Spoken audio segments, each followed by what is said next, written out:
What's going on, everybody? Welcome back to another episode of BR's Draft Board Show. Trevor Sikkema, live here in Mobile, Alabama, not at the stadium, but I am here for the 2026 Senior Bowl. But, I had to get with you guys to make sure that we continue to talk some 2026 NFL Draft. We'll talk about some of the Senior Bowl players as we go through some perfect fits for some of the teams that have been eliminated here throughout the playoffs as we are now at the Super Bowl. We're also going to talk some specific team needs for we're focusing on the NFC North this time with the Bears, the Vikings, the Lions, and the Packers. We're going to talk about some teams that, okay, wheeling and dealing, right? We've talked a little bit about that over the last couple of weeks. Which teams would benefit the most from moving up and moving down, specifically in this range that we are going to talk about today? It's going to be a lot of fun. So let's get right into it. Okay, we got a lot of teams to get to pair some perfect prospects with. So let's start at number 19 overall, where the first round of the playoffs happened and the team that was first eliminated from the playoffs, the Carolina Panthers, at least record-wise, that's the team that we're talking about here. First, selected at number 19 overall. Their perfect player, in my opinion, Sonny Styles, the linebacker from Ohio State. This is somebody who I think can totally change their defense. I love the way that Sonny Styles has played this past season. Really great PFF grades, basically across the board. 88.5 overall PFF grade, 87.4 run defense grade, and an 86.9 coverage grade. Anything that you needed Sonny Styles to do this year at Ohio State, he was able to do it for them at the linebacker level, at the second level. And I know a lot of people talk about Arvell Reese, and Arvell Reese is fantastic, don't get me wrong.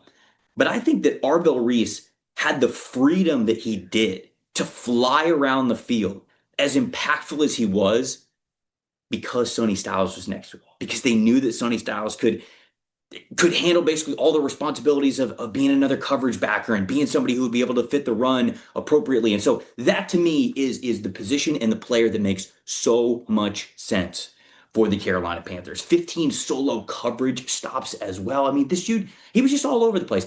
Ohio State didn't ask him to do that true drop back like coverage when it came to, okay, he was up near the line of scrimmage, and then all right, we're back paddling, we're flipping the hips.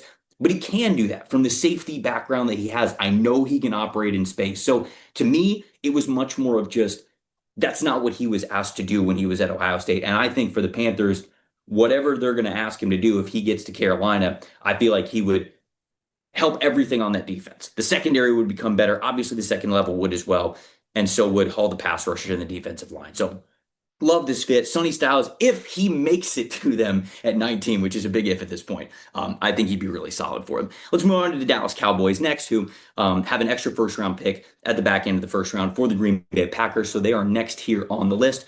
Let's throw a Senior Bowl guy out there. Let's talk about some of the guys who are here at the Senior Bowl. Romello Height, the edge rusher from Texas A&M. He was somebody who a little bit of a late bloomer. He was at Georgia Tech. Okay, he was pretty good as a designated pass rusher, speed rusher player, but he was such a takeover guy this past year as part of one of the best defensive lines in the country. Let's look at a couple of clips from him. I've got a couple of clips from him at the Senior Bowl because I was down on the sidelines, and so I was getting an up close and personal view of him. I think that he is just so fast at what he does as a pass rusher. He wins so quickly, and we've got a couple of clips that I think will showcase that from him.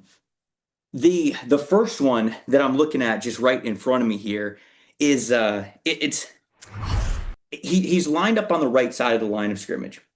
Well, if you're on the quarterback side, it's on the left. He's on the right side of the defensive line of scrimmage. So here, let me just circle it because you guys will be able to see it. He's coming from over here. You're going to see him win so quickly with an inside move.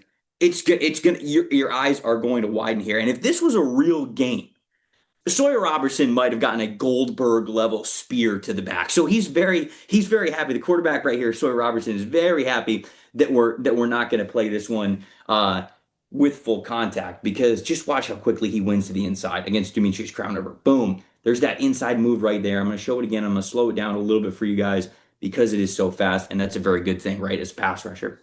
Let's slow this one down to half speed. Demetrius Crownover's also had a really good Senior Bowl, at least to start. He's listed at just about 6'6", about 320 pounds, super long arms. So it's tough to get around him. It's just physically tougher to get around him.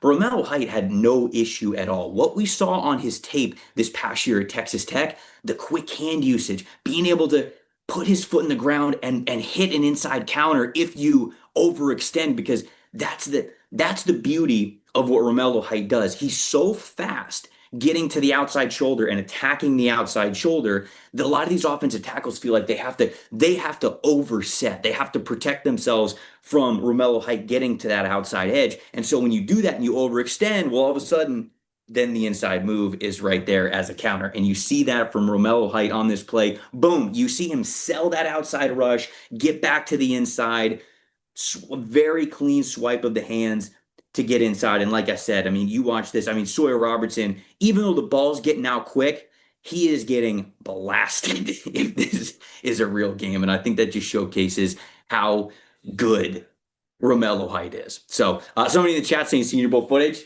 Sick usage here. Appreciate it. Appreciate it. I'm very competitive when it comes to social media and these events. I always want to get the best clips. I always want to get the best clips and the best angles. And so I have a couple of them. Very proud of them myself. And so I wanted to make sure that I showcase them to you guys here. There's another clip from Romello Height that we have here that I just wanted to show that's a little bit different. Camera was messing up a little bit with this one, so hopefully it's able to play the way that it needs to. But I talked about Romello Height being a little bit smaller of an edge rusher, I would say, on the scale. Like lengthwise, he's got the length to play at the edge rush position, but just on the scale, he's a little bit lighter. He's somebody who's around 240 pounds. I think he came in actually a little bit lower than 240 pounds. And so you worry about the power. Does this guy have the power profile?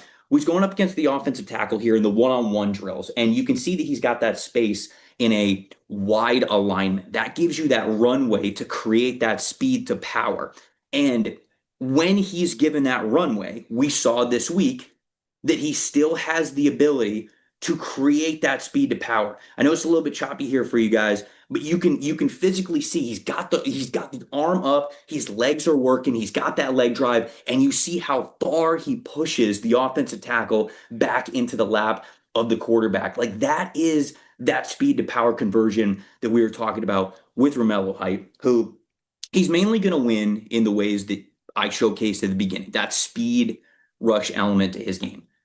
But when you also then force those offensive tackles to make sure they're accounting for that bull rush, now you're talking about a complete style of player and somebody who could be a 3-down type of a defensive lineman, or even if he's just a designated pass rusher, a preferred one, a guy who can win in a lot of ways. To me, that's what the Dallas Cowboys need. Dallas Cowboys need a guy who can win one-on-one in a variety of ways. So Romello Height, he's been a standout player here at the Senior Bowl, and I think he could be an option for the Dallas Cowboys, either at this spot or potentially in a trade down for Dallas as well, because obviously, you dealt a lot of picks for the guys that you've got on the roster now, but I know they feel good about that with certainly Quinnen Williams now in the middle of their defense. Let's move on to the next thing. Let's talk about the Steelers. USC wide receiver Makai Lemon is a perfect fit for me because you look at what DK Metcalf is able to do as that on the line of scrimmage X wide receiver. They needed somebody underneath. They needed somebody to be that quick hit receiver, somebody who could get them yards after the catch, and even somebody over the middle who could give them a lot of strong contested catches. That's what Makai Lemon was at USC over the last 2 years, not just this year, over the last 2 years as well. Specifically, guys, look at the numbers on the screen. The 2.5% drop rate from Makai Lemon. That basically means if the ball is hitting his hands, it's his. There's no debate, and that includes through contact. So, yes, Makai Lemon is smaller. I think that some people are going to look at him and go, oh, okay, well, is he really built the way that you want a number one wide receiver or a first-round type of a wide receiver to be built? You just got to watch the tape. He's so much more than just a slot receiver, and I hate that phrase anytime that we're talking about Makai Lemon. Look at some of those highlights. The over the catch, the through contact, man, it's beautiful stuff. So Makai Lemon, he's one of my favorite prospects in this entire class. Love him at the receiver position. And he's a guy who shines brightest, I think, when the games matter most. We're talking about teams on this episode that were just eliminated from being in the playoffs. These are playoff caliber teams. These are the types of players that you want to add. Guys that can advance a playoff roster for you. And I think Makai Lemon does that for the Steelers, and now Mike McCarthy as their new head coach there in Pittsburgh. Next on the list, let's talk about the Los Angeles Chargers. This one is extremely simple. close your eyes, pick one of the best offensive tackles or offensive guards. Well, not offensive tackles, but you pick one of the best interior offensive linemen that is possibly available, and you go, we are going to select that player. That's basically what the game plan has to be for the Chargers, because we saw this year that their offensive line, their interior offensive line specifically, wasn't just not good enough. It was debilitating at times, even with a talented offense around them and a talented quarterback like Justin Herbert. They're going to have Mike McDaniel now as their offensive coordinator, and McDaniel is coming from a spot in Miami where, okay, this was sort of his fault, but not entirely. Their interior offensive line as well was not what it needed to be. And I think that he is somebody who saw how much it hurts when you don't have an interior offensive line and when the other team can get really quick pressure. So Vega Owane, the offensive lineman, the interior offensive lineman, the guard from Penn State, is my selection here for them. 80.0 overall PFF grade this past season, which, by the way, you guys can see all of these numbers for yourself with the PFF Plus subscription over at pff.com. 87.0 PFF pass blocking grade. That's the number that I would want to focus on the most. I think he is a good run blocker, both in zone and in more of like the power man scheme, gap scheme, run plays. He can do it all, but it's that pass protection. Man, it's the footwork. It's the hands from him. It's how, he can dictate the contact and then reset his hands, and it's the core strength, and it's just the overall size. He was just such a reliable pass protector this past year for Penn State. That is just what the doctor ordered for the Los Angeles Chargers, for Justin Herbert, for Mike McDaniel's offense. So they've got to get better along the offensive line, and I think Vega Owane is the perfect pick there for them. Eagles are up next. It kind of depends on what happens in free agency with the Philadelphia Eagles, but it seems like Dallas Goedert won't be back with them. And with that being the case, I'm going to go with the tight end prospect, who he's not a complete tight end. There are still things to work on with him, but Kenyon Sadiq from Oregon. I think you'll hear a lot of talk about him potentially being a mid first round pick, late first round pick. Some people might even think that he's an early second round pick because of the lack of production that he had as a receiver. But quite frankly, guys, they don't build them like Kenyon Sadiq. There's just not a lot of prospects that come around like this, even for such an athletically dense position like tight end is. Kenyon Sadiq is head and shoulders above a lot of the rest of these guys. And so we know that Howie Roseman sort of likes to get ahead of things. He doesn't like for weaknesses to remain on his roster when he gets to the regular season. We've seen that as a team building strategy and something that he's done a really great job continuing to showcase every single offseason to make his team one of the best as the, reigning Super Bowl champions, but obviously they're not the reigning Super Bowl champions anymore because they're eliminated. We'll have a new Super Bowl champion, but I think that Kenyon Sadiq could really be a X factor in their offense. He's a great blocker. We just got to work on him as a receiver. He doesn't have the most natural hands out there, and I think that that's why they didn't throw him the ball more consistently, but I think that you can work on those things. So I don't know if I view him as like that top 12 overall pick that some people would, but I do certainly think that he would be worth it for the Philadelphia Eagles here. Cleveland Browns are next on the list of the team that we're going to talk about here. Cleveland having this selection via the Jacksonville Jaguars, of course, because of the trade for Travis Etienne, Trevor Lawrence. Now I'm getting my names mixed up. Travis Hunter from last year with the Jags, moving up, trading with the Cleveland Browns to make this one happen. I'm going to go with the wide receiver for the Browns. And obviously, it kind of depends on what the Browns do at the very top of the draft with their first selection in the first round. But I do believe that Denzel Boston, the wide receiver from Washington, would be a great addition for them. 80.0 overall PFF receiving grade, 87.2 receiving grade against man coverage. I mean, I just think that he, over the last 2 years, but this year specifically, was able to really stand out as that on the line of scrimmage, big-bodied X receiver that you would want. So to me, he's got a little bit more wiggle than guys who are of his size typically do. I mean, they've had him in kick and punt return situations at times. I think that's how much they respect what this guy can do as an athlete and after the catch. So he's not your typical X receiver. I do think that he gives you a little bit more. And I think that the route running, asking him to get a little bit vertical, he's not just this sideline contested catch type of a player, although he is good at that as well. 3.1% drop rate, which is really good. 76.9% contested catch percent. I mean, is so the boxes for being a big wide receiver.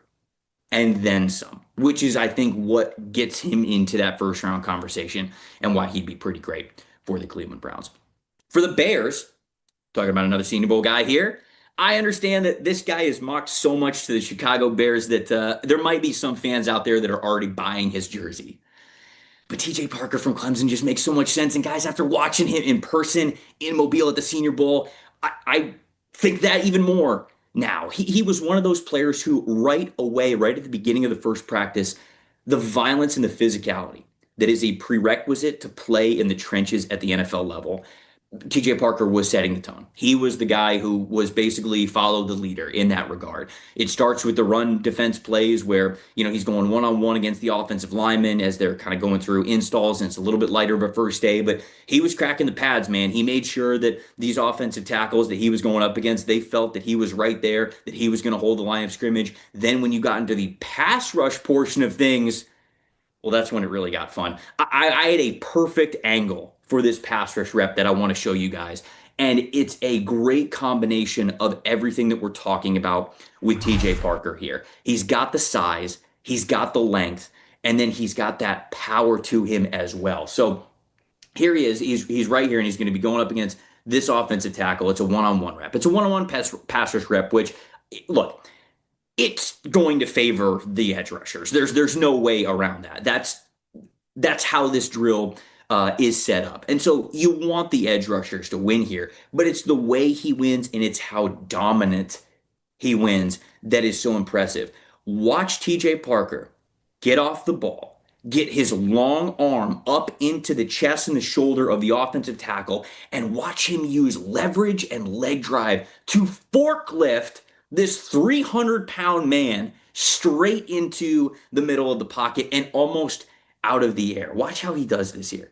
This was such an impressive rep to me. There's the long arm, there's the leverage, there's the leg drive, boom, all the way to the ground there for TJ Parker. I'm gonna bring it back a little bit here. Let's get it at half speed so you guys can appreciate just how dominant of a rep that this was.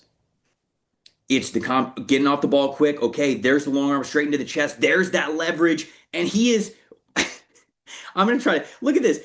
This offensive tackle is, I know that the hand's getting up into the face here, but that hand started off in the chest. And the only reason why it kind of came up into the head is because that offensive tackle is so off balance and he's falling to the side that TJ Parker's hands slid up a little bit. So I'm not so sure that this would be like a hands to the face type of a call. I think this is just so dominant of a rep with the leverage that he has, with his pad level obviously being below where the offensive tackle's pad level was. You see this low leg drive that he has here, and how low and loaded and explosive his upper body is, and just that forklift and that push all the way into exactly where the quarterback was. That's talking about collapsing the pocket, folks. I love this rep. This is one of my favorite reps here from TJ Parker all week, but he has been setting the tone all week. There's no doubt about it. I think he'd be a great force for the Chicago Bears on their defensive line. Somebody in the chat is saying something about Ty Simpson. I'm going to read about Ty Simpson because we're going to get to Ty Simpson here in a couple of minutes. But before we get to that, the Buffalo Bills. Who is an ideal pick here for the Buffalo Bills? I went with Texas A&M wide receiver Casey Concepcion, and he was one of the players who was supposed to be at the Senior Bowl, decided to not come to the Senior Bowl, which I'm bummed about selfishly because I wanted to see him in these one-on-one drills because I think he would have absolutely cooked. But I get it because he's probably just saying, hey, go watch the tape from this past year, and I totally understand. 79.9 overall PFF grade this past season, 78.3 PFF receiving grade, 2.46 yards per route run, 66.7% contested catch rate for Casey Concepcion. And I think a couple of those last numbers that I read there really tell the story of him getting better as a wide receiver this year. When he was at NC State, he was a little gadgety, probably is the best way to say it. Like, they used him as a X factor offensive weapon, which is cool, but not exactly a translatable role to the NFL level. And so you think, all right, well, where's he going to play? Is he going to be a running back? Is he going to be a wide receiver? He doesn't have a ton of reps at running back. He doesn't have a ton of true route running reps as a wide receiver, but he did this past year with Texas A&M. I think he showcased that he was an all-around receiver there for them. And for me, the Bills need a player who can create separation.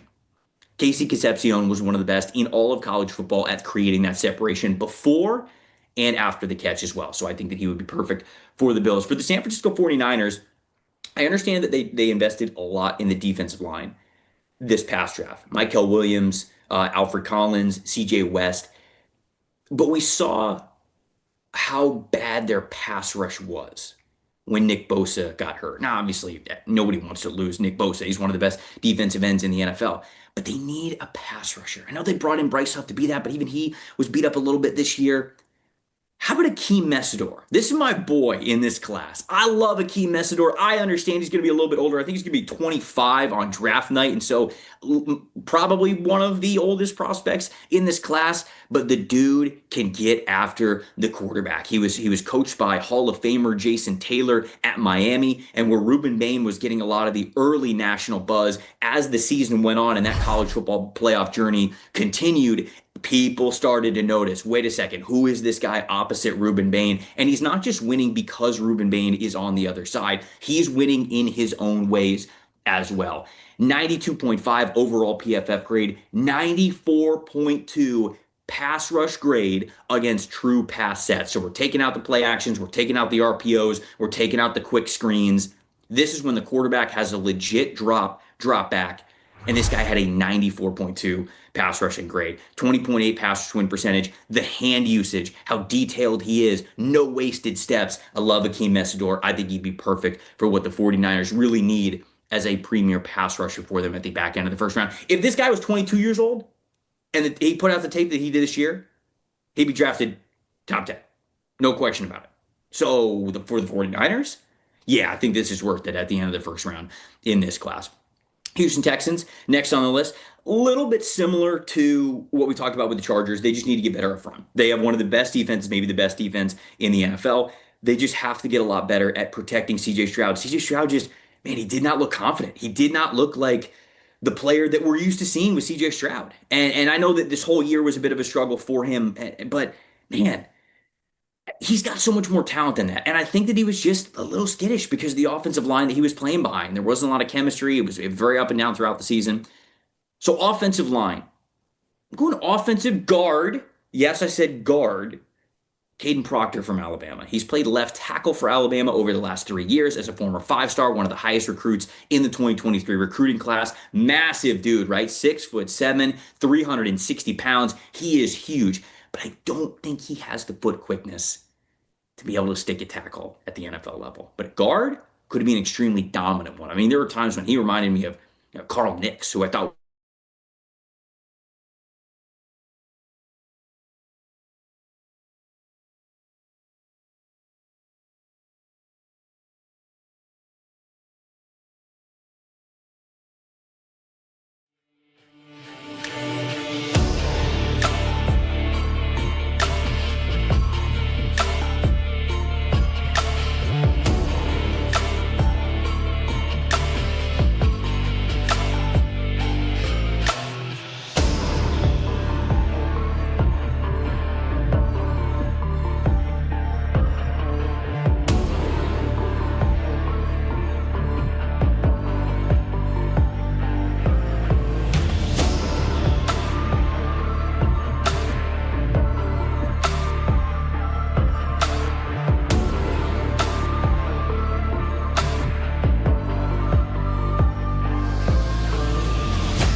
Hey everybody, sorry about that. Internet issues on the road. You guys understand. You get it. But I was going full wax poetic about Caden Proctor. So I hate that that happened for a lot of reasons, but that being one of them.